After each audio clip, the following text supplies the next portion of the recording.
এটি শিশুৰ অকাল মৃত্যু খেলি থাকোঁতেই শেষ হৈ গ'ল এটি জীৱন। হুকাকুল গোলাঘাটৰ মক্ৰং চাহ বাগিচাৰ 11 নম্বৰ লাইন একে সময়তে উত্তাল প্ৰতিবাদ।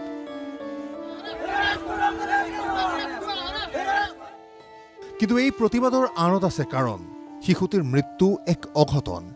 কাষতে খেলি থকাৰ পৰতে খহি পৰিছিল এখন নিৰ্মীয়মান দেৱাল। দেৱালৰ ভৰ ক'ত খহিব পাৰে কণমানি দেহাই। লগে লগে শেষ আৰ্নেছ লাখৰা নামৰ শিশুটিৰ প্ৰাণ। ক্ৰন্তন কাতৰ সমগ্ৰ পৰিৱেশ।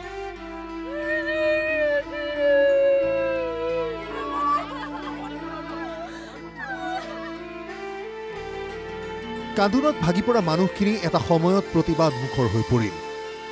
দেৱাল নিৰ্মাণ কৰা ঠিকাদাৰৰ বিৰুদ্ধে দুৰ্নীতিৰ অভিযোগ। সেয়ে এই প্ৰতিবাদ।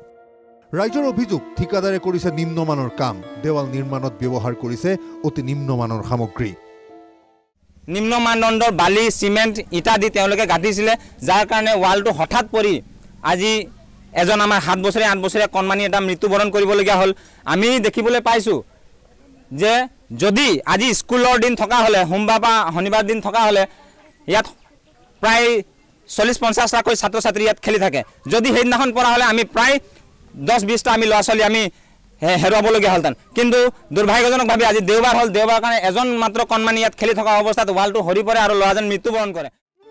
এটা কালী মন্দিৰৰ বাবে নিৰ্মাণ কৰা দেৱালখনৰ নিৰ্মাণকাৰী ঠিকাদাৰ স্থানীয় পঞ্চায়তৰ সভানেত্ৰীৰ স্বামী। ৰাইজৰ ক্ষোভ পঞ্চায়ত প্ৰতিনিধিক কেন্দ্ৰ কৰিও মৃতকৰ পৰিয়ালক 5 লাখ টকাৰ ক্ষতিপূৰণ আৰু দোষীক উপযুক্ত শাস্তি দিয়াৰো দাবী।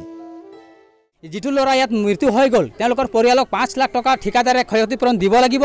আৰু যিজনে ঠিকাদাৰ বিডিঅ' আছে বা জেই আছে, ইয়াৰ লগত জড়িত হৈ থকা পঞ্চায়তৰ প্ৰেচিডেণ্ট আছে আৰু ছেক্ৰেটাৰী আছে, তেওঁবিলাকে অতি সোনকালে 5 দিনৰ ভিতৰত আহি এই সমস্যাখিনি সকলো সমাধান কৰিবৰ কাৰণে আমি ৰাইজৰ ফালৰ পৰা আমি দাবী দিছোঁ।